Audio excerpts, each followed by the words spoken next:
Londres. As Britain leaves the European Union, and as I leave the European Parliament, I confess that even I am feeling the tiniest bat squeak of melancholy.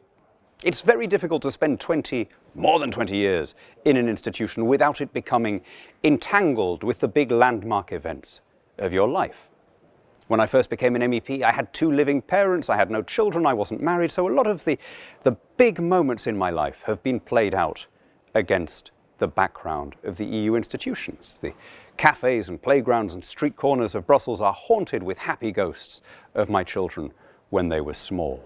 I find that I'm going to miss quite a few of the gestalt details of life in Brussels and Strasbourg. I'm going to miss the beautiful cathedral.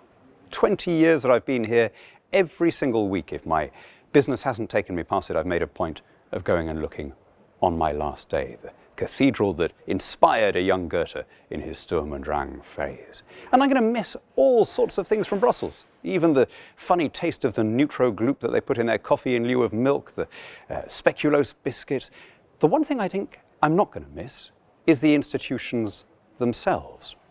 Although I have lots of friends, and I hope I'll stay in touch even with some of the more enthusiastic federalists among them, we were never a good fit here.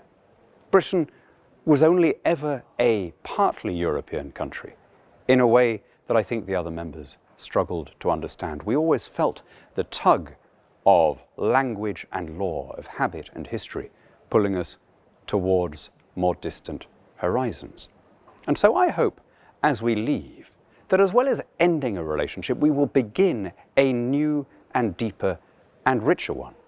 That instead of being always the grudging tenant, we can become the EU's best friend and closest ally.